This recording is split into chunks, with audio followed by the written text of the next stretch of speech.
young at heart. কত মনে হচ্ছে?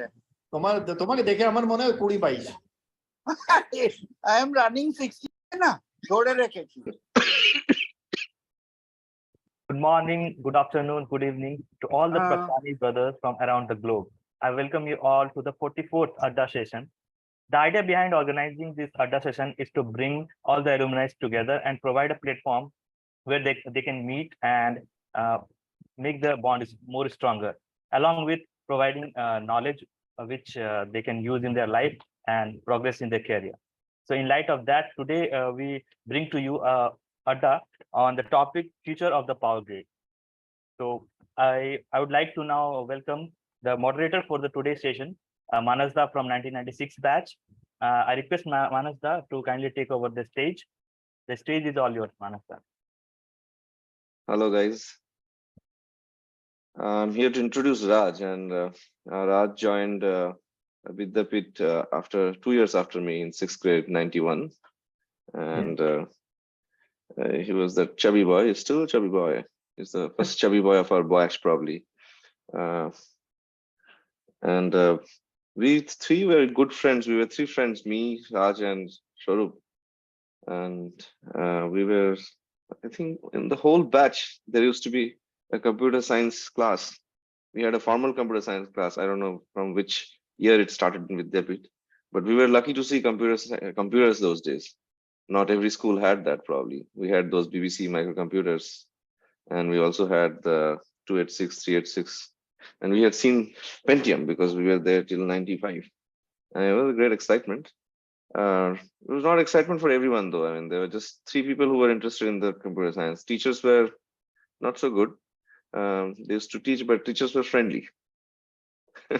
so I remember Raj was one of those guys who was like really good at computers, and he will make programs and all those things.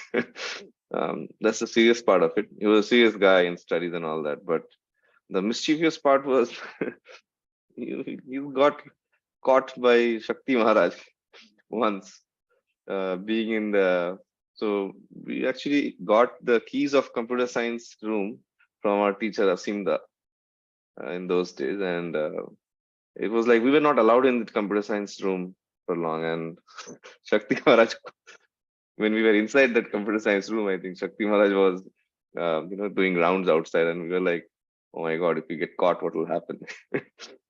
I don't think you got caught, right, Rajarshi? No, we didn't get caught. No, right? We got saved. Would have been a different story, yeah. A different story. He would have been barred for computers. That was his passion, I remember. I think we were in 10th grade, and there was computer science exhibition used to happen. Computer science exhibition, and he was preparing programs for the computer science exhibition. And we used to work there till late night, and we got the keys officially this time, not like so that we can work in the night for the programs. And he's talking about power, right? The power was really a big problem there, right? I mean, you'll have power sometime, and so the UPS was running that night, I remember. And me, Sharup, and Rajarshi, we were programming there. And so when the UPS is on and the computers are on, so by probably 1 o'clock or so, we decided, okay, we're done for today. So we switched off the computers and we came out. Next day morning, Sritananda Maharaj's room was just next to computer. He was residing the room next to the computers department. He came out in the morning and I saw that the lights and fans are on. So we were barred from that. I don't know whether Raj was barred. At least I was barred from entering that computer device. So that was probably one of the sad moments for us. And then we were allowed finally, because the computer exhibition will not work if we did not work. Finally, we were allowed. He realized that, okay, nothing will happen in computer department if these 3 guys are not there.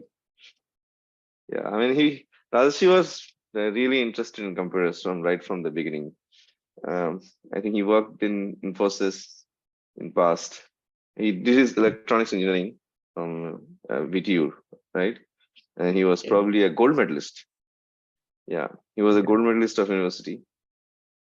He went on to work in Infosys, came to US, and then right now he is in Deloitte Consulting as a consulting person, right? Yeah. Yeah. Doing the same thing. Yeah. Fortunately, there are not many, power outages here. So, yeah, I'll leave it to him, and we'll share some jokes in between. But yeah, go ahead, Raj. Yeah. Thank you, Manas, for your kind words. I mean, it brings back memories. Yeah, those were some days like we had those stories. We were lucky not to get caught, like Manas mentioned. Otherwise, we might have had some problems in the back. So with that, I think I'll quickly start with an introduction. And first of all, thank you for this opportunity to the organizers here. I think you guys are doing an incredible job of bringing everyone together. I've not been in great touch with everyone, but when I went through the videos, it was really like memorable. All those memories came back, and we are talking here and we are having fun. This is really great. And my regards to the dadas and affection to the brothers here before we get started. I'll do a quick introduction and then probably we can jump into the topic. Let me know when you can see my screen.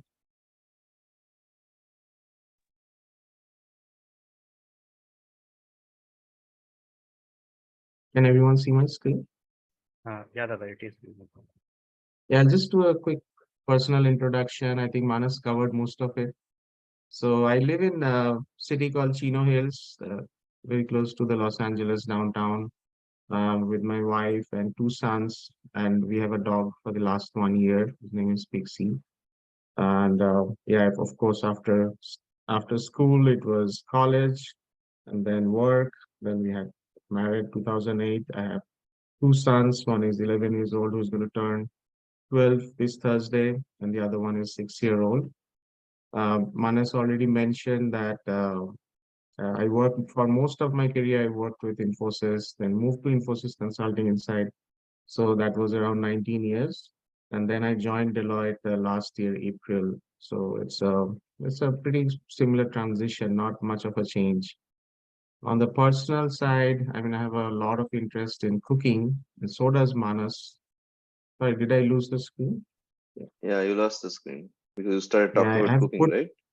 And that's a lie. He's just not Yeah. interested in cooking. He's also interested in eating. Yes, yes. So I think I am interested in cooking. That's why I'm interested in eating. That's why I'm interested in cooking because I want to have the good food and putting pictures of biryani that we made. But Manas actually makes better biryani than me. He's a great chef running experiments. Besides that, also very much interested in like playing table tennis, lawn tennis. We were doing a tournament here, Lawn Tennis US Tennis Association. We would have like amateur tournaments that we would go to different places and play matches. So that was all fun. And Manas plays also. Whenever he comes to my house, we play a lot of TT together. And then another interest I have, I thought I'll just put here is I have grown an interest on the subject of evolutionary psychology. Like it's all inspired by Charles Darwin's theory of evolution. I think there are a lot more knowledgeable people here who can talk to the topic, but I am just an amateur going through these books and learning about it. It's very fascinating. It's theoretical, but it's very fascinating how it explains our behavior in the terms of evolutionary principles. So with that, we can move on to the topic of the day. And again, thanks everyone for making time out of your busy schedule. It's a Sunday evening in India and Sunday morning here in UK is again Sunday. So really appreciate everyone coming and joining this Adda. I was truly enjoying the pre-Adda session. I don't think we can, with my topic, I can beat that, but it was really fun. So we'll get into the today's topic. Let's see, Sujaya joining. You can minimize this.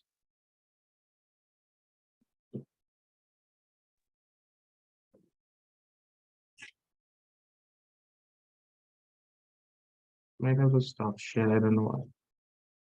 Can you all see the screen now? Yeah, Dada. Yes, sir. Okay, perfect. So today we are going to talk about the future of the power grid. I mean, it's not something we generally care about day to day as long as we are getting power in our houses. It's like as regular as getting water, getting gas, like same as getting electricity. But I have spent my last 20 plus years just working with power utility clients, primarily in North America.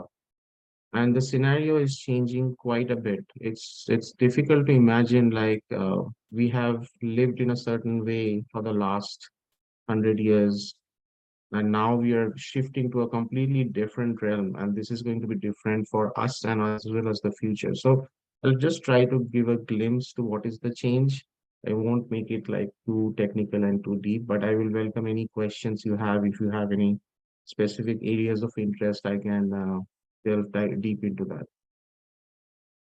I think on Indus, I may not be able to answer all your questions about Russia and US gas war, but I will touch upon the power grid topic here. So first of all, what is the power grid, right?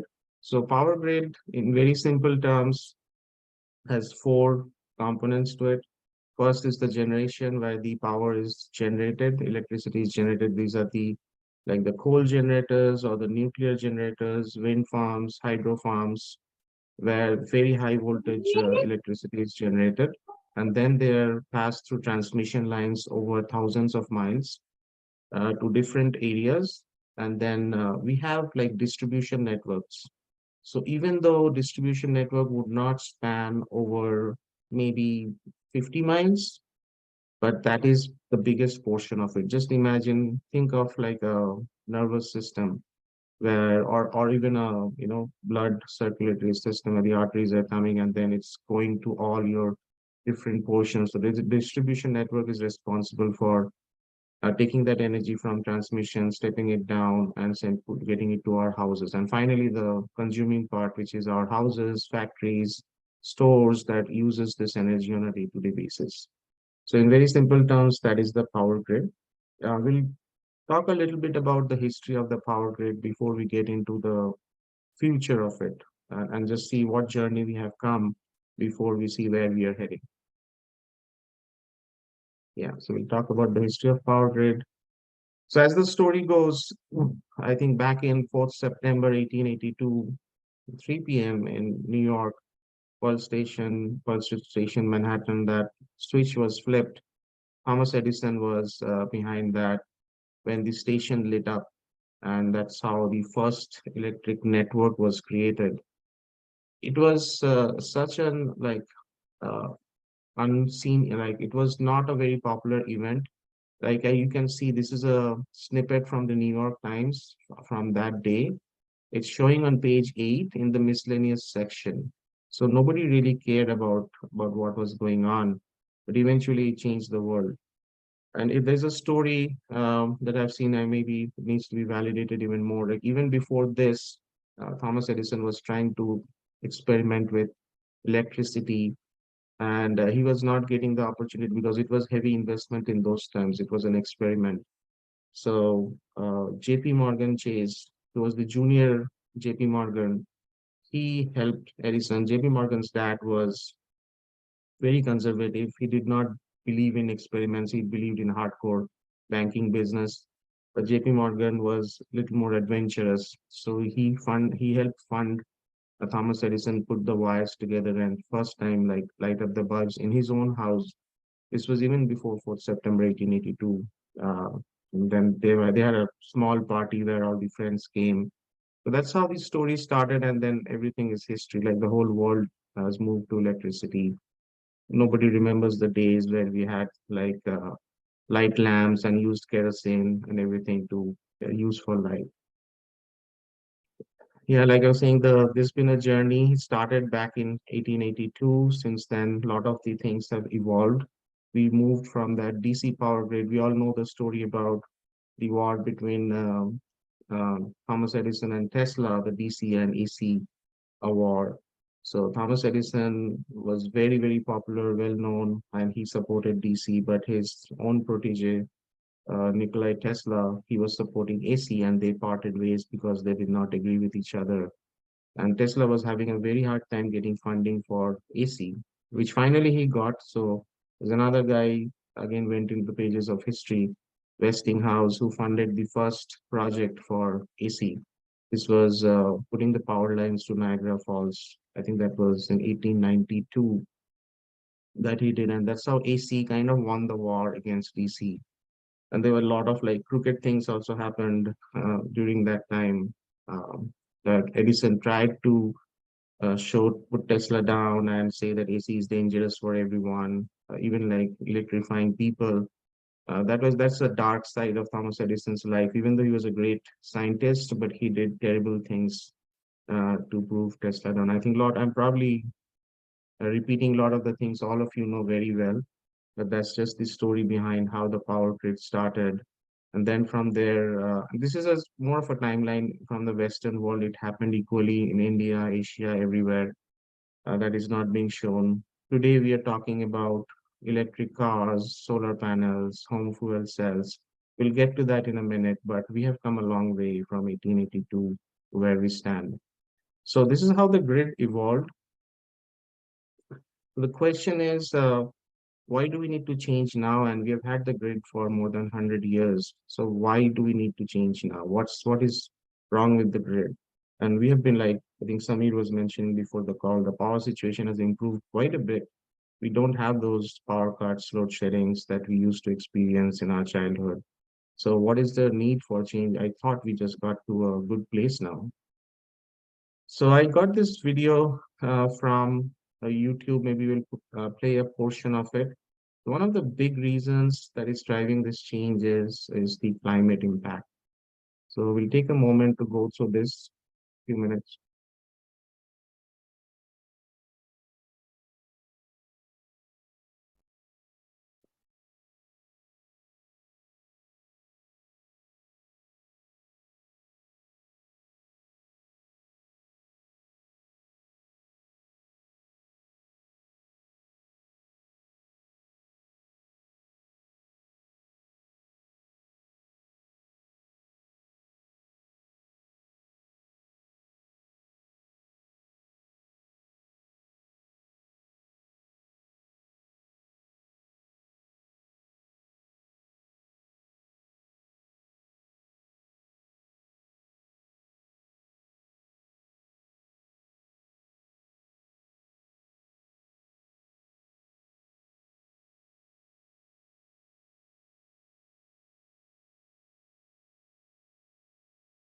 Raj, there is no audio though, Raj.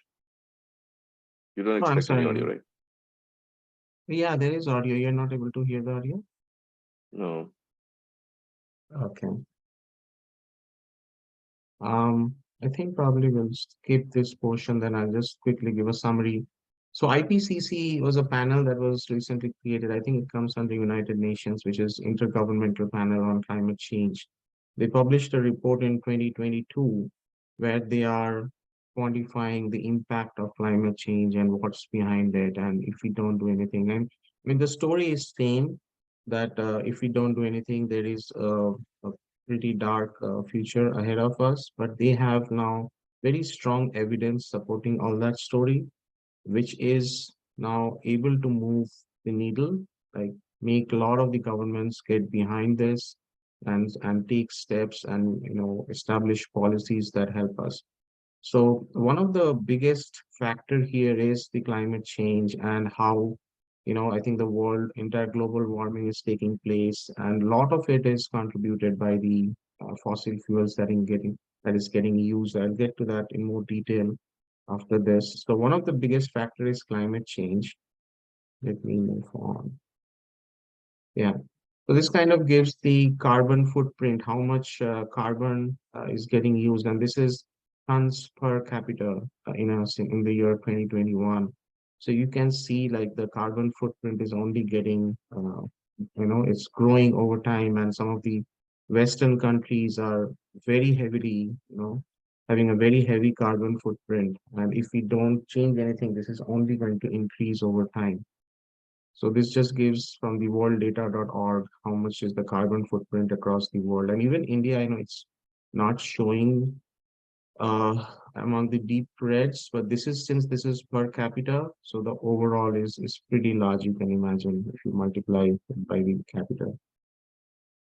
And why the power sector, right? So behind this carbon emission, the biggest contributors are power grids and transportation, and then comes industry and other sources. So electricity is the 40% contributor of this carbon emission. So there have been very strong laws, stringent laws being put everywhere to change this, and how to make the grid like carbon neutral. That's the term they're using. This is again showing like what is the contribution from different sources that the power grid uses. So as you can see, the biggest contributors are coal and oil that is still having lion's share of the carbon or lion's share of the power generation and contribution to the carbon. Yes. And this graph shows just how the temperature has risen over time. I think the line that is in the middle is the mean from 1961. So it shows back in 1850, it was almost like 0.6 degrees. This is the average temperature. But what is scary here is the rise over the last 20 to 40 years. It's been a steep rise, and the rise is only getting steeper as things move to the right. So climate change is not the only factor that is contributing or asking for a change here. There are other factors, not as big as climate change, but there are other important factors that is also asking for a change in the power grid. One of the factors being the customer choice. I think it was Satyam who was mentioning earlier, like if the situation as bad as here, that power companies are depending on government to subsidize them. So people like us, we never had a say on who's providing the energy to us, who's providing the power, where it comes from. But that is changing. I think there are choices coming up, and the governments are also getting behind it. I've put some snippets from news, like Finance Minister Nirmala Sitharaman said that the power distribution sector will not have a monopoly. It has a monopoly right now, but she plans to change that. I think in few areas, in like places like Mumbai, I think you already have a choice to choose from your power provider, as much as I've read. In USA, out of 50 states, only 15 states have that choice where you can choose from the power provider. So this puts the customer, which is the major consumer of the power, in a very tight position that you really don't have say. All you do is pay the bills at the end of the month. So that is changing. The customers are raising the voice. Government is starting to recognize that we need to provide a choice here. There's been a reason why there's been no choice, because it's very infrastructure heavy. And if you try to create like parallel grids, it's it's actually more cost, more maintenance, and the cost finally gets passed on to the customer. So that's the justification for not having multiple grids in the same place, like you would have for other sectors, other businesses. But that is changing. That infrastructure design is changing as we are moving to the future. The other thing is, like we talked about climate change and the impact of the grid to the climate change. So customers want to have a say in where this energy is coming from. And this is a big deal here, I can tell you, right? That I mean, there are people like who do not want to consume from fossil fuels and want to have a completely clean energy that's serving the homes. And with the changing paradigm, customers also want to say how and when this energy getting used, because there is a economic factor behind it. So all these customer asks are also behind like how and when the power grid needs to change. Excuse me. And finally, there is no denying that our dependency on electricity is growing at an exponential pace. I was looking for a graph that I used to work with my clients here, like the curve of dependency on electricity just grows exponentially from 2020 onwards down to 2050. So we'll be depending a lot more on electrification than any other source. And we have more devices, more, like electric cars. At home, we have so much stuff that uses electricity. The needs are only going to go up. Similarly, factories have more automation. All of these are requiring more electrification. So not only we have a problem from the provider side, like to generate electricity, we are impacting the climate, but the demand side is putting a lot more pressure now and in the future. So if we go down this path, the graph that we just saw for the climate temperature rise and carbon emission, it's just going to get worse because of the rising demand too. So to quickly summarize, global warming caused by the generation of using fossil fuels in generation of electricity, that is a big contributor, like the biggest factor why we need to change. Second, customer wants to have a choice. It's no more like they just pay the bill at the end of the month and they want to know, want to have choice like which is cheaper, who is providing power, what is it, where is it coming from?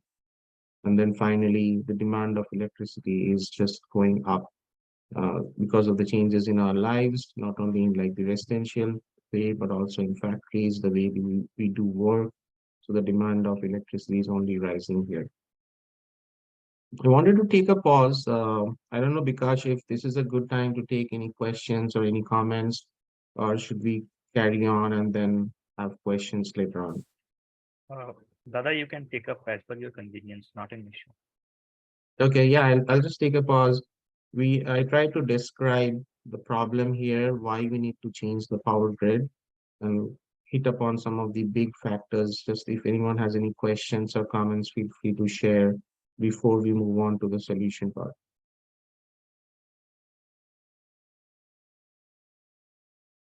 I hope I'm not boring people a lot. This is a pretty intense topic, and uh, I've tried to keep it as uh, watered down as possible. Rajarshi, Anindo Yeah. here.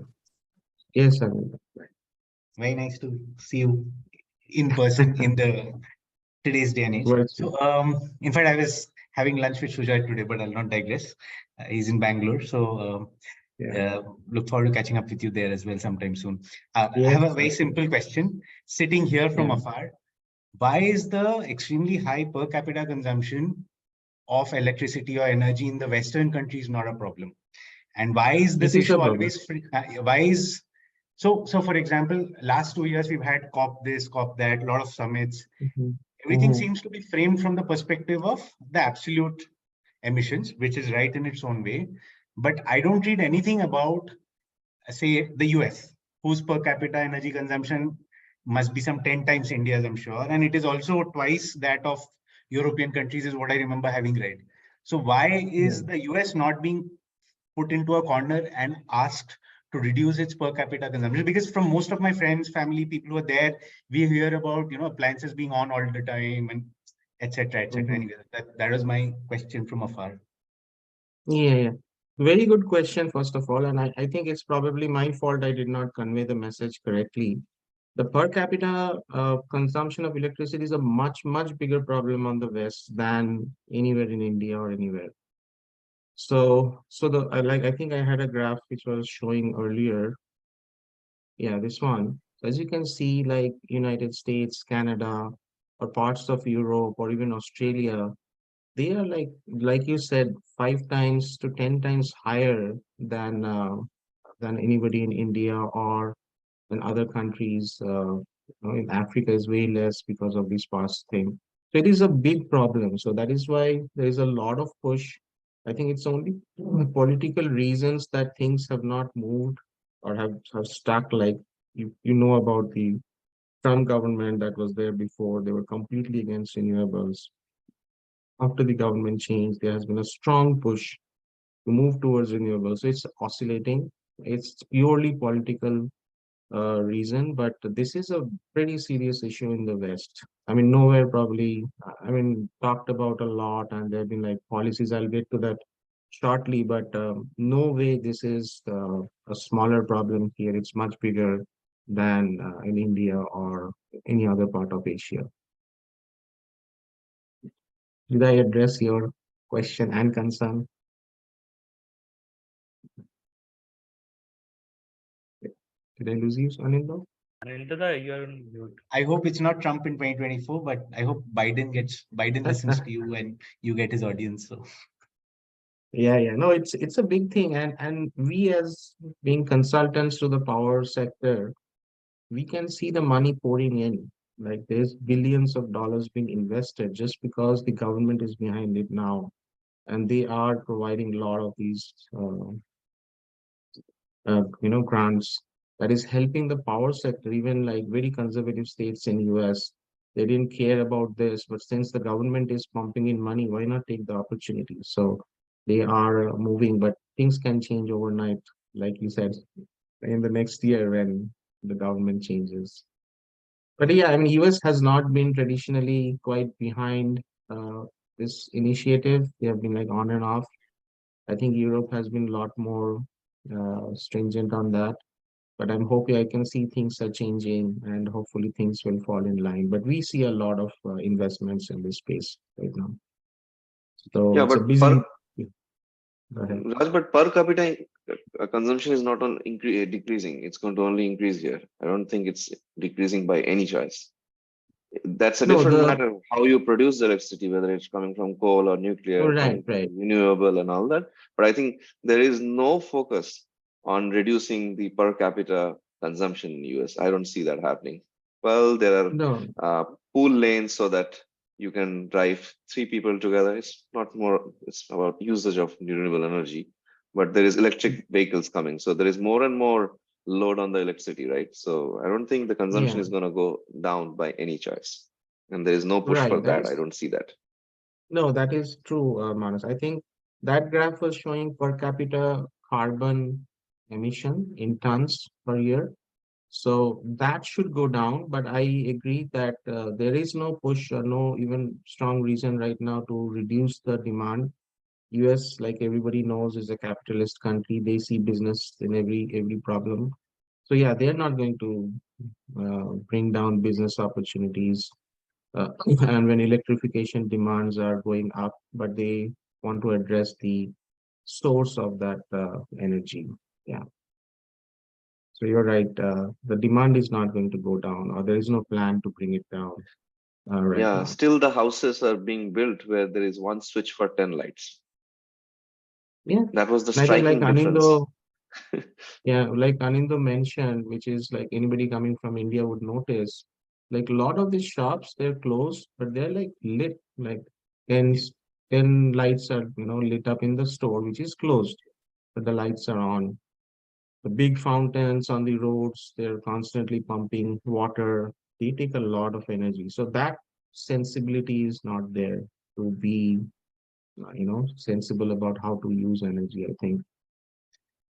And So I that think the is still a US problem. population is, I mean, it's not the population of the 1930s, 40s. They've had so much migration now. In absolute terms, also 350 to 400 million is like large. I mean, after India, China's of the world, and a few Nigerias in Pakistan, I mean, US is one of the most populated countries also. And at that, Yeah. and migration is still happening, and it's going to keep happening delta positive to Yeah. the US for the next couple of few decades at least. So I think at that level of per capita consumption, the aspirational life people chase. So I think it's only going to get worse. Just to add to Yeah, what Manas said. I do not disagree at all. Like US always like at the head end of all these problem creators. There is no doubt about that. Like the way how people take responsibility of energy usage and all that sensibility is not there. Yeah. But yeah, I mean that was just a Right. view of the per capita view, but like you saw, It's a that challenge. US is Yeah. a lot worse. Yeah. Yeah. Yeah, probably US is trying to solve by creating space colonies and let the humans. You are talking about the human evolution, right? So that's another Yeah, thing. we'll come to that in a little bit, like some of the solution ideas. Okay. So exactly what we were talking, like the whole world now is getting behind these initiatives. I mean, there have been a lot of talk, but as you can see, I mean, some of the things which are now policies now, like the Senate Bill 350, I'm talking from a California standpoint that they want to bring the number down to 50% by 2030. And the utility clients I work with, they are very close to 50% already. So they're ahead of the curve. in California at least. And then by 2045 in California, they want to get to a completely zero carbon grid. Means there'll be more electricity produced, like Manus was mentioning, but the sources would have changed to non-fossil fuels, so there should not be any carbon emission. The same is being applied to cars also now. We saw electrification, electricity generation and transportation, like together make it like 75% of the contributor. So they are trying to address that. Europe always has been in the forefront. They are trying to get to, under the European climate law, to 55%, which is a higher target than what California has by 2030. India has been behind this quite a bit. I mean, there have been like laws, policies from 1988 that is asking for 33% of its geography to be under forest cover. Being such a populated country, this is a pretty stiff target. And then I think Anindya mentioned about the COP meets. So there is a target to get to the net zero by 2070. Indian Railways have committed to get to zero by 2030, which is again like a very uh, ambitious target, strong target. But people are rallying behind these changes now, and we can see significant movement on how the grid is changing, how the sectors are using energy. So that's why I think it's a good news for all of us.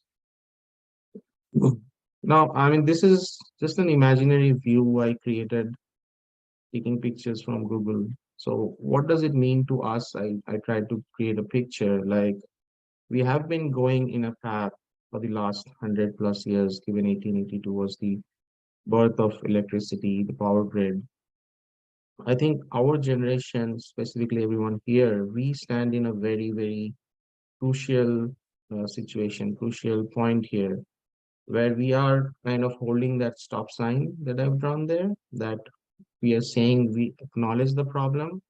We have been fighting for this problem for quite a bit. There has been not much win over time, but I think things are changing. So at least we are recognizing, we are acknowledging that just all of us being in this time, being in this generation, we are holding that stop sign and we are asking everybody to make a U-turn. So we have been destroying the world and we have not been careful about it, how we have used all the energy sources. But now there's a strong recognition. Now there is action that we can see that we are trying to turn everything around. So if nothing else, I think from this talk, you guys can take this picture in the mind that being being this generation, we are trying to stop what is going on and trying to turn it around in a different direction where we can get to healing. The world heals itself, you all know, but we need to just give that opportunity, create that opportunity. And I think we are in a very important position where we either push people to make this U-turn or we let them continue the way things have been. So that's, I think, our role in this whole story, like what we do. And if we can make this change happen, there's going to be a lot better future for generations to come. Now I'll get into a little more details in the grid side, like so how are we going to get there? So one of the biggest solutions that the power utilities are looking for is distributed generation. You would have heard this term quite a bit, and distributed energy resources, DERs as they're popularly known. So it's basically changing the direction of generation of electricity. So there has always been, if you remember the first picture I showed, what is the power grid? For the last 100 years, there's always been mass bulk generation of power, and then it's transmitted over thousands of miles to homes, and we are just the consumers. But now that is changing. Now we are trying to add generation at the consumption end. So this is through solar, this is through creating renewable sources like wind farms, even small stores we see here, Walmart, they're getting solar and they have their own fuel cells. So now the generation is happening at the tail end, and I mean, not happening, that is the direction we are moving. That's where a lot of these policies are pushing, the government is pushing. introduce these renewable sources to the tail end, and let them meet the needs. So this is a good solution, but there are significant challenges behind this. So some of the advantages that I've listed here is definitely we can move faster towards clean energy. There's a lot more customer autonomy. So what I mean by that is customers can choose when to use electricity, how much to use. They are generating themselves, or they're very close to that generation. There is a price advantage too, and we'll get there pretty shortly, because if you think about, I think it was Satyam who was mentioning about the rates and how they are going bankrupt. So the money that we pay to these power companies is not just for the electricity. Electricity that they buy from the market is actually a smaller portion. The bigger portion is for them to maintain the grid over thousands of miles in the geography. There's a heavy maintenance. These equipments are extremely costly, extremely expensive, like the big substation transformers. They're extremely expensive. If one goes out here, I don't know what is the cost in India, but it will be approximately same. But here they would go into hundreds of thousands of dollars just to replace one substation transformer, and the transmission lines, the inspection work behind it. So there's a huge amount of money being spent just to maintain the power grid. And that is without the energy they're buying from the market. So there's a significant price advantage if we can reduce the dependency on this humongous grid that supplies energy to us. There's better scalability because you don't have to redesign the giant, but you can plug and play in the grid and use the energy in much higher efficiency, because you're not going to have the power losses of transmitting energy over thousands of miles. So those are some of the benefits, but on the challenges side, this grid was never meant for reverse power flow. What I mean by that is it was not expecting that power would be come from the opposite direction. Like I'm showing here some turbines and wind farms that is feeding to the home PV solar photovoltaic that is feeding additional energy back into the grid. So this grid was never meant for that. It was always bulk generation, unidirectional. This creates a lot of unpredictability, complexity in the grid. And in very few terms, most of my clients, the power utilities, they are going through this initiative called grid modernization. So that is what they basically mean by grid modernization, to uplift their grid so that they can introduce distributed generation at the tail end. They can handle reverse power flow. The power quality will go down very much if there is unpredictable power flow coming from the customer side. On the bulk generation side, it's much easier. It's unidirectional. They control the flow of power, but when it starts coming from the customer side, you never know when they're going to pump energy into the grid. So that is at a very, very high level, like 50,000 feet level. Like the grid is changing. These are the reasons and how the grid is changing. And this is a big, big challenge for uh, the grid, the power utilities, on how to make this happen, how to get there. Having built this giant over the last 50, 60 years, by giant, I mean the big power grid, including transmission lines, distribution lines, service lines, having thousands of equipment, having millions of miles of wire stretched from one point to another. And now they're suddenly seeing that the power is coming from the other side, how to deal with it. So these are some of the significant challenges around modernizing the grid and being prepared for a future where the power comes from the customer end, where renewable power comes from the opposite direction. I'll take a pause here. I think I pumped in a lot of information. Just wanted to see if anyone has any question or if any topic that you would like to connect at a later point. Hey, Raj, one question. Yeah. The local generation, whether it is solar or fuel cell or anything, overall, does it actually cause a price advantage? Yeah, it does. I It mean, does? not right now. I mean, where you live, we both live in California. The reason we don't get that price advantage is we cannot completely say no to the power company that we don't need you. So even if we are not taking a single watt of power from the power company, so I put solar in my old house, right? So it is completely fed by the energy that I am generating on my roof. And I have surplus energy that I'm selling it back to the grid. But I'm still paying money to the power company because, like I said, they have the grid, this huge infrastructure connected there, and we are just paying the maintenance cost of it, a portion of the cost. But in the future, if we are able to cut the grid down and reduce this maintenance and reduce this infrastructure, technically you can get completely, you pay $0, or you can actually make money uh, out of it.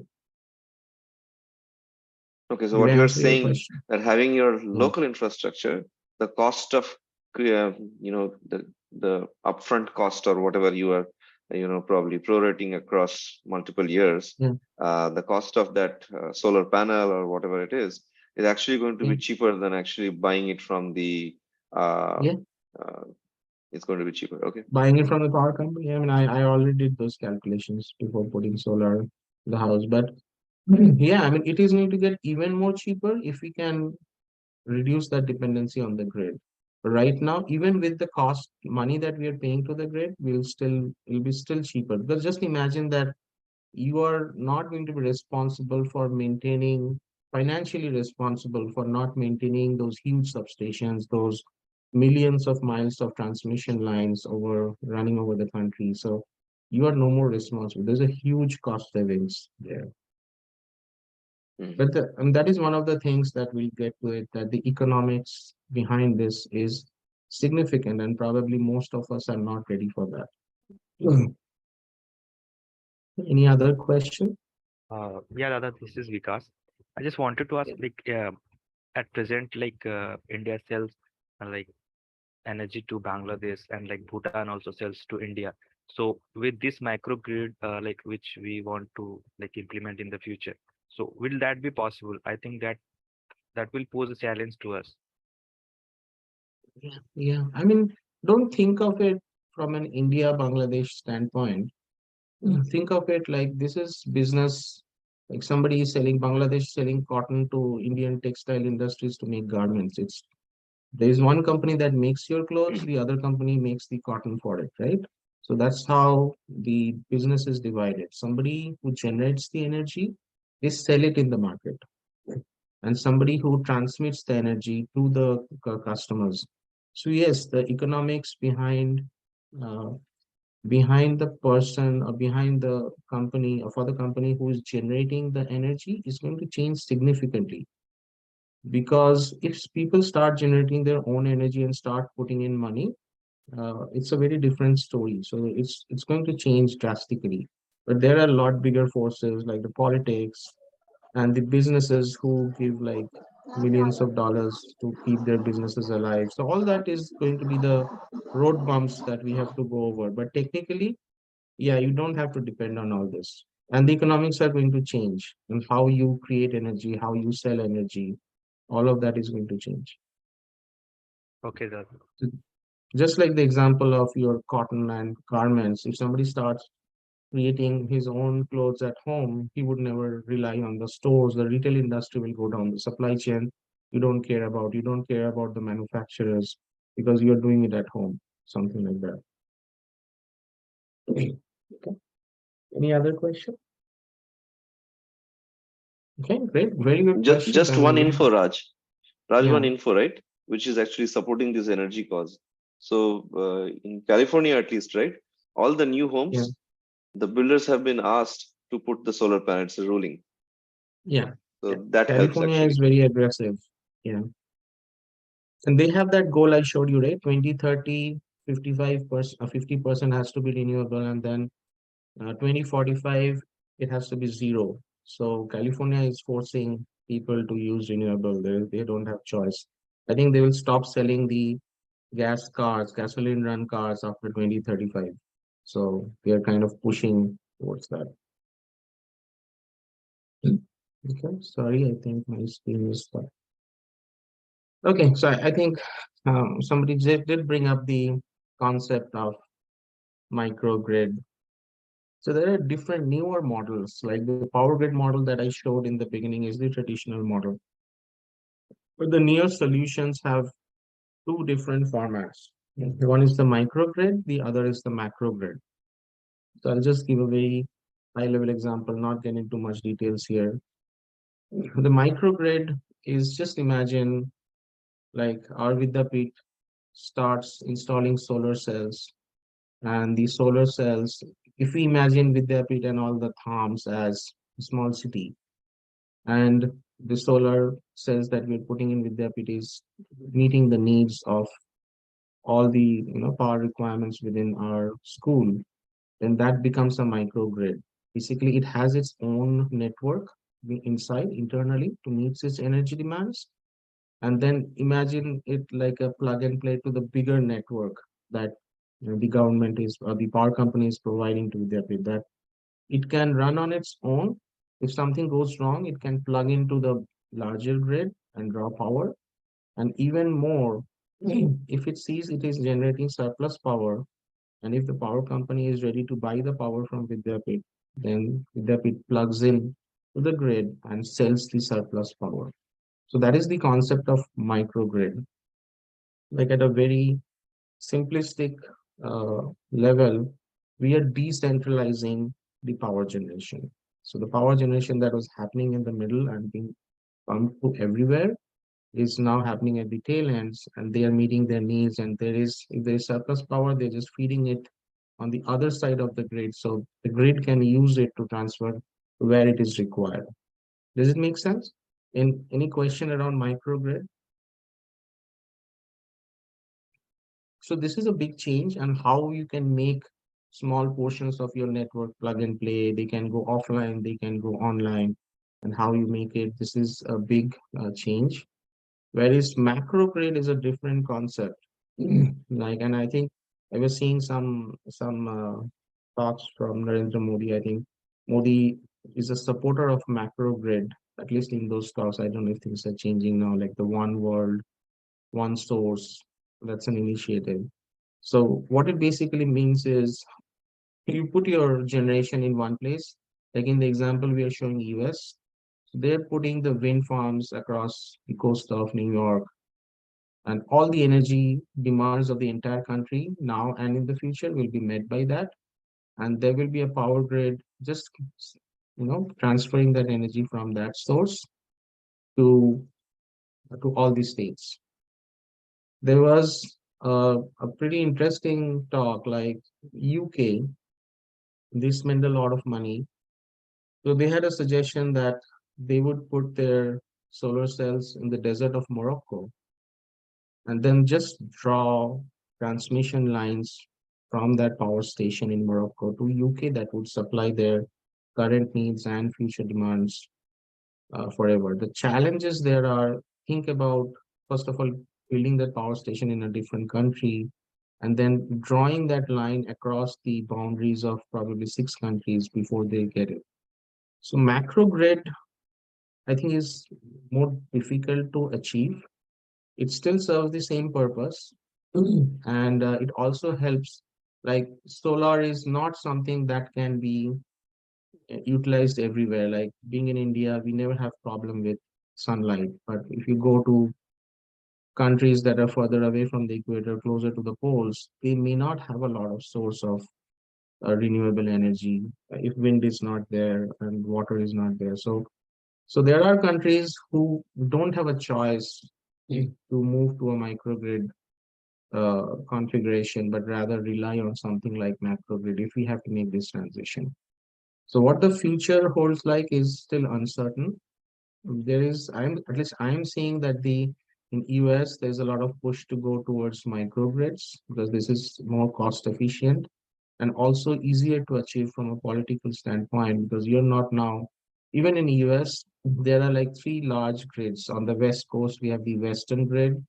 Texas has its own individual grid, and then for the remaining East Coast, and they don't talk to each other. They don't work with each other. So there's a lot of political problems, unions, to make all this macro grid work. And same would be the situation for countries. All countries, like why would others allow It's almost like you're generating energy in your state. Now the rest of the country is benefiting for it and you're not getting anything out of it. So there are a lot of angles to macrogrid. Microgrid is easier to achieve. I'm not saying one is better than the other because you cannot have microgrids in a lot of geographies. It's just not possible. You don't have renewable sources. So these are like two big ideas that are coming into the play, and people, the power companies are trying to redesign their grids, redesign how energy is procured and supplied to make match one to one of these concepts. So with that, I'll move on. I can take questions. I think there's only a couple of more slides. So I'm in the consulting space. I'm working with these power companies to make this transition. Like, how can we move from a traditional grid that was unidirectional to a more, bidirectional grid that relies on unpredictable power inputs that rely on these non-fossil fuel sources. So we help with coming with, there's two angle to it. One is IT, the other is OT. So what I'm showing here is mostly IT. Like, what are the tools we generally bring in so that it helps them to make that transition? And OT means they're actually installing newer equipments there, like real-time sensors that provides all this information. So the power grid that I showed, it only transmits energy, right?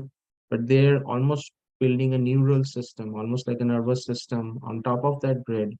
It constantly pushes information real time from each point to a central hub or even to decentralized hub where the grid can make its own decisions and how to deal with these complex scenarios. So the OT and the IT world needs to come together to help the power companies manage a grid of the future. So here we are talking about real-time monitoring, which again goes back to that OT thing. I mean, I'm showing a 5G private. I'm seeing most of the utilities are opting for a private network, 5G network, where higher bandwidth information can be sent from devices out in the field, like a transformer giving real-time information back to your computers, saying that the power factor has changed, saying the voltage is going up and down, the phase is changing. So the computer can send control signals back to the devices, what to change so that the power quality is not impacted. So it's a real-time interaction. It's almost like a nervous system they're trying to build. It's heavy investment. They're trying to move towards that. This brings in big data analytics, like they're creating huge big data platforms. This is again moving to cloud. All of that is coming in. Geospatial is they need to have a very, very detailed view of all their assets, where they are, what they're doing, if things are changing. So everything is managed in a geospatial manner. Real-time monitoring is achieved through their real-time systems called SCADA systems. I think anybody in the energy sector or the power sector would know what I'm talking. So that does real-time operations, all the screens that I'm showing, that's showing the state of devices real time in the grid. A lot of artificial intelligence, machine learning algorithms are getting introduced for predictive analytics to predict failures and to predict health of units like transformers or capacitors before they break down, because there's a huge loss if you have to replace it when it breaks down rather than replacing it proactively. Forecasting is a big area, because in the traditional world the engineers would just care about like a monthly peak, like what is the monthly peak for June, let's say, and how much energy is being consumed, let's say in Deoghar.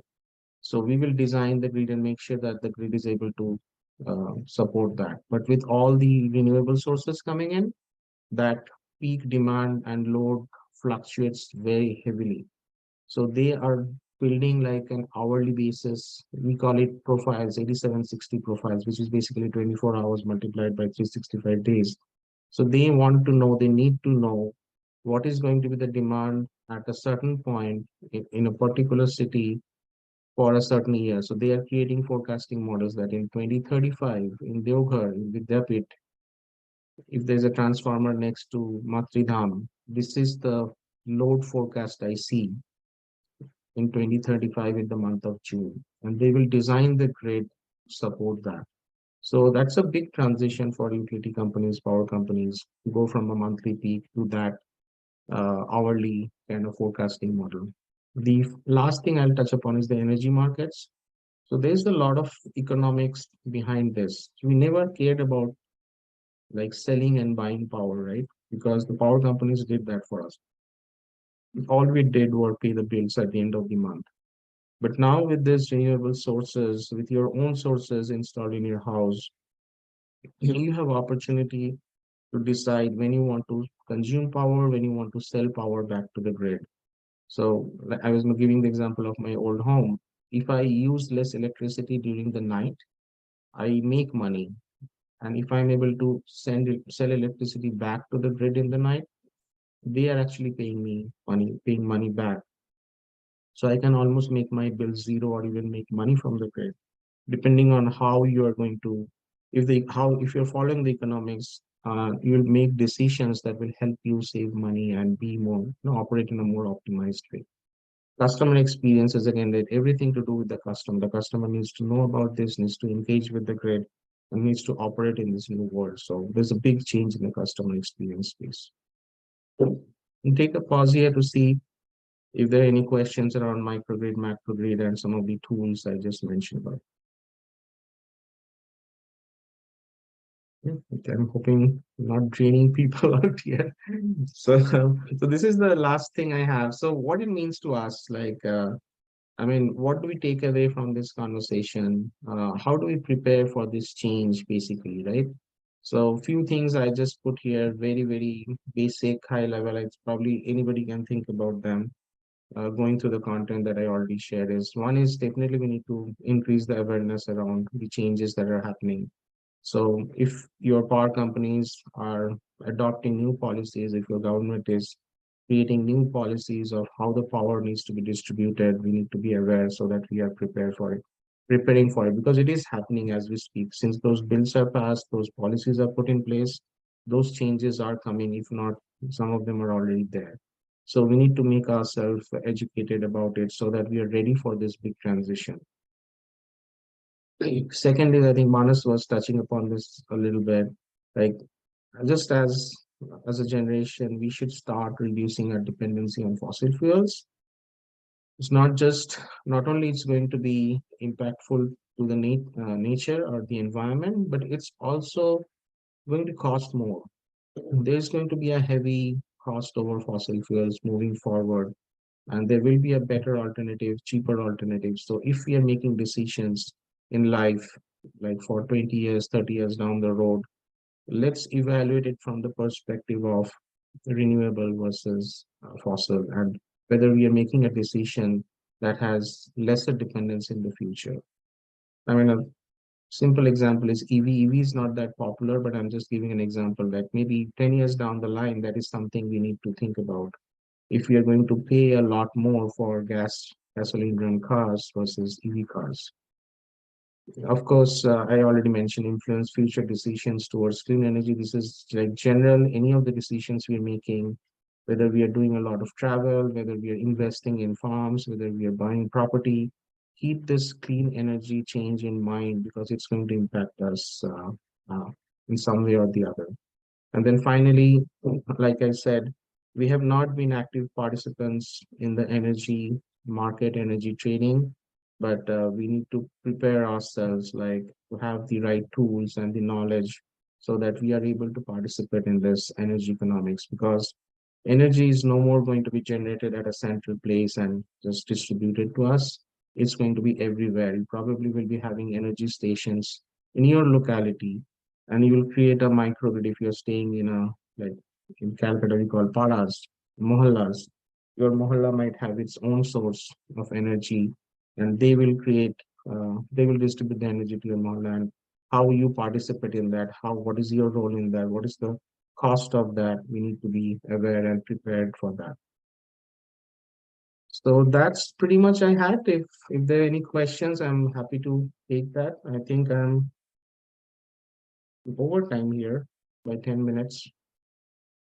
Hope I did not drain everyone out, just try to give some perspective on how the power grid is changing and see if it is adding some value to all of you. Rajarshi, there is something on in the chat window. Oh, I'm sorry, I did Ranjan not D see the Sen. chat. So maybe I can repeat what Ranjan D Sen is saying. I may be wrong, but the whole effort is actually into reduction of carbon footprints, which directly impacts use of energy or things that impacts climate change negatively. Does such changes impact in our carbon footprints, or the change is just an enabler of creating a new business model?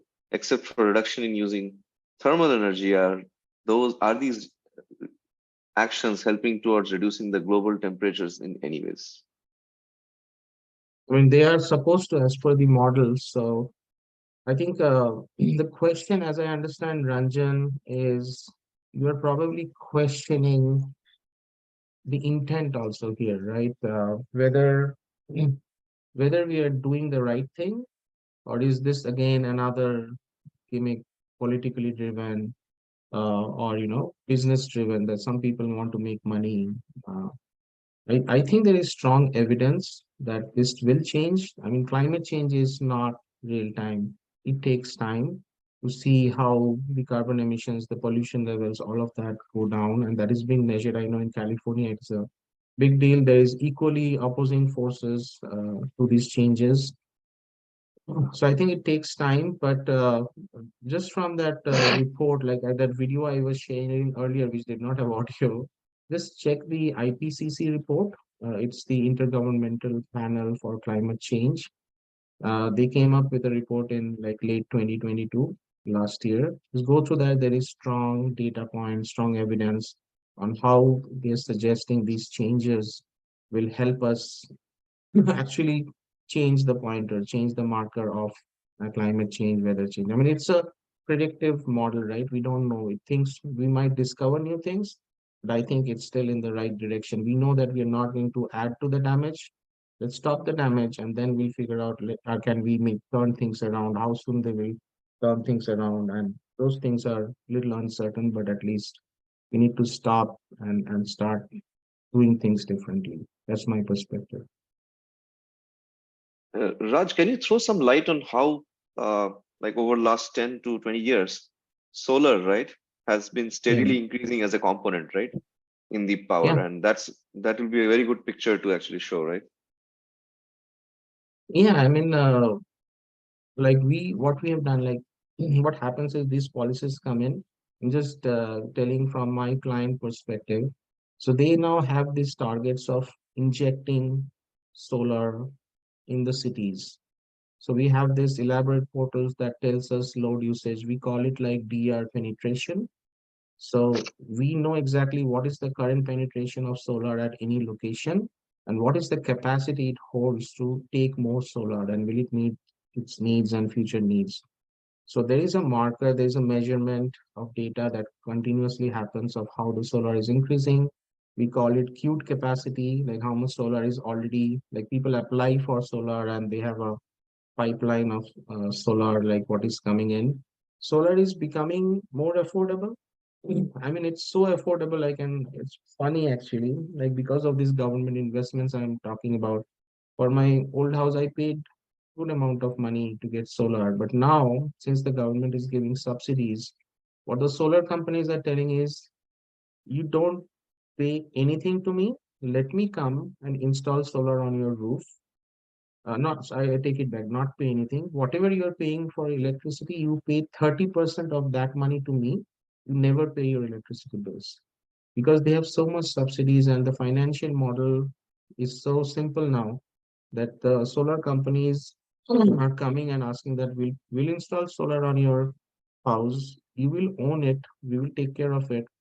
You will take all the energy from them and your electricity bill will go down by 70% just because government is providing more subsidies and they're into the game now. So yeah, I mean, solar is rapidly growing, at least in this space in California and also in other states who are very much against solar. So solar comes hand in hand with battery. So the battery technology has been very, very old for hundreds of years. I think recently there have been significant movements. It still has a long way to go. The batteries are still expensive. Once there is a breakthrough in battery, I mean, this will start picking up exponentially. once the battery, because what battery does is during day, solar produces energy, and in the night, you have to take care of your own. So if the battery is able to store the solar energy in a cheaper way, you are completely self-sufficient. You don't need to connect to anything. So, but batteries are still expensive and just financially, they still don't make a lot of sense uh, in the near term. Yeah. Yeah, but Okay. there are problems with that also, right? There are reports like whether the battery is really a good solution or not, and why did US not move the fuel cell, right? The hydrogen-based economy, right? And why batteries? Batteries have their inherent problem of recycling and stuff like that. Also, Yeah, the yeah, production, those problems are there, and these are again political things, right? Geopolitical yeah. stuff probably because Japan and all the car makers there were trying to do the hydrogen, and here they were trying to do the battery based. So I think US said, "Oh, we will support our cause." Uh, I, there is one way of Yeah, looking at there's things like that, politics right? and business, yeah, behind battery and storage. But honestly, based on what I know, if there's a breakthrough in the power storage technology, which is battery or anything equivalent of a battery, this solar thing will grow even more exponentially. Like it's going to really pick up pace. Right now, it is not making a lot of sense financially for many places because even electricity is cheaper in places like Arizona. Here, you don't have to really pay a lot of high price for, so it does not make sense for them. But once battery becomes cheaper and it can store energy efficiently and produce energy, I think solar will be a much stronger business case. But I there are don't know. In this, geographic limitations. yeah, I don't know. I Rashi, think okay. one of the thing is that we are just constantly increasing our consumption. That's a bigger problem, much bigger problem. That is somewhere we need to start thinking how we can reduce our consumption. Yeah, that's a different problem, Manas. I agree. Rashi, last year there was some buzz around a breakthrough in nuclear fusion, right? What happened? What is the? Can you just shine some light on? Because that's supposed to be the silver bullet, right? If that happens, then Happened just Yeah, yeah. I next mean, to there me. is a so it makes it very cheaper in nuclear fission if there's a breakthrough. I think we read about this probably like 10, 15 years back. Like Bill Gates invested a huge amount of money to procure a different variant of the uranium, which is a cheaper variant. They have not been able to successfully generate electricity or power from that variant of the uranium. And there's been very heavy investment there. If they so can I make was that asking breakthrough. about fusion, Raj. No, Anindo is talking about the thing that happened just next to us Fusion. in Livermore Labs, Yes. Oh, the okay, In okay. fusion. the US it Yeah, happened last year, I yeah, think late last year. it's Mm. kind of 10 miles from here, the lab. I can see the lab there. So Manas yeah, they has did. Oh, grown up in a nuclear science center. So No, that there's US a will they did actually some. Yeah, they did something with nuclear fusion. Yeah, there was a big news about it. Yeah, but Anindo, I think yeah, those are still in research, right? okay. So For who those yeah, who knows don't know, still. where they will. Manash's dad was he's renowned nuclear scientist. So, this Yeah, is like right up his alley. No, no, not renowned, but yeah, it was a nuclear scientist. I mean, there was a point in India. I mean, my father used to talk about like there was a big push to go nuclear in terms of energy production, and my father was firmly a believer like actually nuclear is the right way for India. yeah, yeah. But I think because of Fukushima and all those things, I Mm. think steps were back Yeah, probably. yeah. That's the other thing I remember that a lot of European countries, I think, phasing out nuclear, right? I mean, at least that's what I remember reading some point. Germany and some Mm. other countries. Anyway, Yeah, I mean, not to we had a digress. nuclear plant with one of my clients. So retiring a nuclear plant is also extremely like complex and costly. So we turned off the nuclear plant. This is in San Onofre, Manas. I don't know if you know from here, from LA to San Diego, it comes in the middle. So they stopped the nuclear plant back in 2008 or something. But it has like a 20-25 years time to retire the plant just because of the nuclear wastes and everything. So it's a pretty, it has its own challenges as well. So, but nuclear again, we are giving the economic power again to the generation company. So that angle is also there, but with solar and other options, you have more control on the power generation. So if you have nuclear, you'll still have these large grids. The macro grid might be an option there that I was showing, that you still will have those thousands of miles of lines and providing power in a cheaper way. Now, just the buying the power becomes cheaper, but the transmitting and distributing power is still the same. So that will not change. But if microgrid is a different model, like where you can make it more localized, more decentralized, and you have more control over it. Yeah, I think that until, I mean, in the next few years, I think solid states batteries will provide a big rescue to this thing, because I think what happens is in the night you have to consume and then you have to store the electricity. I mean, Tesla is, for Yeah, example, selling these power walls, which are expensive, pretty expensive, and they have a life. That life is short. So overall, what I have seen is like, I mean, I had done this calculation in past, and I didn't see a find it economical that much. yeah. But if Yeah, you have storage, a that's what lot I of was saying. consumption, if you have a lot of consumption, for example, Raj has a pool, so, and there's a robot which is all the time working probably to clean the water, right? So he has good consumption. So then, or you have an EV vehicle, right? Then it makes a lot of sense to install these things. Yeah, there's a financial part for it. So I want to be sensitive of the time. In India, it is already 9:30 p.m. and we are way over our given time slot. I hope, and I've seen like few people dropped off. I'm hoping we are not keeping people back here. Hello, Rajarshi. Hey, Hello. Avinash. Yeah, this is Avinash. Rajarshi, I just wanted to ask, like, how much is now solar energy prepared to in terms of infrastructure to cater to a whole uh, nation, if not across all demographical sectors, but at least means come in terms of like providing in a major way. Providing the laser wave. In a major way. In a major way. Oh, okay, yeah. Okay. So How much? if you What's look the at current infrastructure? Yeah, if you look at those two different models, right, microgrid and macrogrid. So microgrid is basically you're generating in your own solar and providing meeting your needs. But macrogrid is what I was giving the example, like UK was thinking like, let's install solar in the desert of Morocco and then get it to serve countries in Europe, including UK. So that part, again, that is also dependent on the battery storage and all.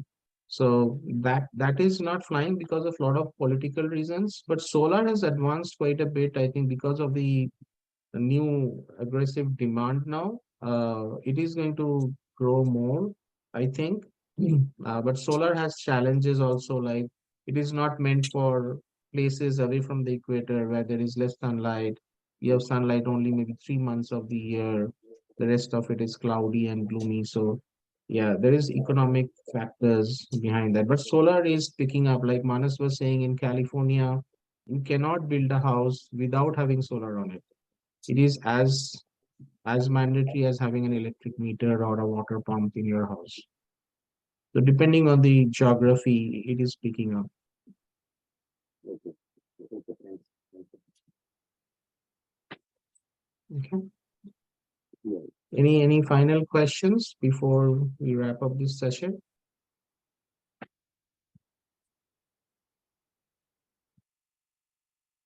I see Apurv also on. I did not see Apurv joining. Thanks for joining. You guys should come on video, and I only saw Manas and somebody. Vishnu came on for a while. Vishal Sujoy said is he was having fun in driving. India. Yeah. Vishnu was driving, right? Vishal, we are I on think I mute have. in case you're speaking. I said I'm still around. Oh, there you go. Yeah. There is so. We Very should take good to see Anindu's you. question, see if this panel can answer, if you can't answer. Right? Yeah, Anindu had I'm some looking at. interesting political questions. I mean, this is after all Adda, right? Whoever wants to stay, maybe can stay. What do you say? Yeah, He I'm good has with been that. enjoying Malayali food in Bangalore right now. So today he Oh. was, so he's, I think he must be still burping. We had so much food. Sujay is talking a lot about Bangalore, and he's really impressed. He says Bangalore is better than California, by the way. So Yeah, Yeah, wherever he he is, it's said better, that. Yeah. But Yeah, very in nice the current presentation, scenario. Raj. Mane, thoroughly enjoyed it and very meaningful. Thank you. I was worried that it will be very boring because nobody wants to know about our electricity grid and how power is. Okay. Yeah, I going. think I saw Ritesh Da also, but I think one serious thought that came to my mind out of all this is I was wondering, like, what's Vidyapeeth's carbon footprint like? Has an audit ever been done? And is there a way to kind of reduce that footprint? Can we make Vidyapeeth, well, at least our Vidyapeeth carbon foot positive? Like I worked for a Vidyapeeth long has time in ITC installed. where we used to have the terminology of triple bottom line, where we were, carbon positive, water positive, solid waste recycling positive. And the company actually made that transition. I mean, I think Yeah. 10, 12 years back, it became, got the triple bottom line in. So, I've seen that as part of a corporate organization, but I'm saying a practical thing that could come out of this conversation is if we could do something in Vidyapeeth. And of course, then if people can contribute towards because these are all capital intensive projects, I understand. And I still remember when we were in Vidyapeeth, we used to have the composting plant behind our dormitory in front of, Yeah. if you remember, in front of the cornfields in the Goshala. So, it's like we've had the positive footprint since then. So, Yeah, we didn't have fan in the dorms. Like, yeah, that's now the there best is a part. And we swimming used to pool live. and lots of fans. So, Yeah, I would like to add that now Vidyapeeth has also installed solar plants. Oh, nice, okay. I did not know. Nice. Great, great. nice. But I think I was looking at that diagram, U-turn, right? Don't have Yeah. fans, don't have ACs. Try to live like a sannyasi. I think that's Manas, the way. Manas, please I do think that. you. I'm waiting for you. Jay wants to see it in action. So one thing is stop consuming less energy. That's a different goal than moving to a cleaner source. So I think separate goals. Mana's goal is to use less energy. Yeah, Rajarshi, people with two houses, of course, contribute a lot to carbon Now I footprint. see the real But questions coming up. yeah, I know. Yeah, this is the Today, real Adda, right? We'll save it for our Sunday night. Does Sujay? yeah, the food. By the way, Anindo talking about the food. It was incredible. Yeah, definitely. Next time we gather in Bangalore, I'll give you the link. Fantastic. It was a 15-course lunch, 15, 16. Oh Where? my God. Which Yeah, place is this? it's called Chuck. What was the name of that place, man?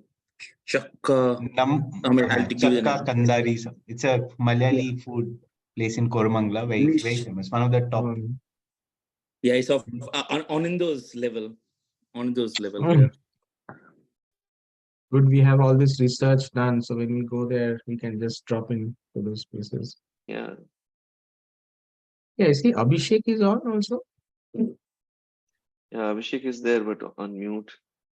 Apurva didn't say anything. Ritesh is Right. talking about one another restaurant. Okay. That is the Okay. Hakum Chukum is I think he's a Vidyapeeth alumni, no? Rolls wala. Yeah, he used to be there in Indiranagar 10 years back also. Ritesh da ye apna He's RKMV my alumnus hai he's na? my classmate, by the way. Right. Somebody Oh, said. wow. Whose I classmate? already texted Rajarshi, so he can reply me later on. Okay, it's right now difficult for me to talk, but I have texted.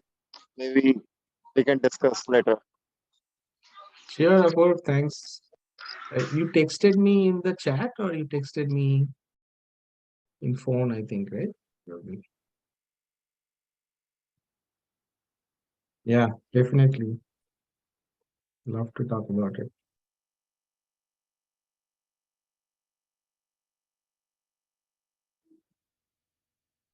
Yeah. Tata, with your permission, I can just officially wrap up and then we can chat. Yeah, I think we should. There's a recording going on. I was going to ask. Thanks, Prakash. Yeah. Please go ahead. Yeah, you can stop recording. Yeah. Thank you, Rashida and Manasda, for conducting this beautiful session. It definitely requires a lot of hard work and time to present such a beautiful thing before us. And I think most of the attendees who attended today must have learned something and can definitely help to like make this world a better place. So once again, on behalf of the Praktani community, I would like to thank you for thank both of you for that beautiful initiative. To come back and continue to contribute for this initiative. Thank you. I'd officially announce this session as closed. We all can just sit down. Thank you, everyone. Thank you, Vikash.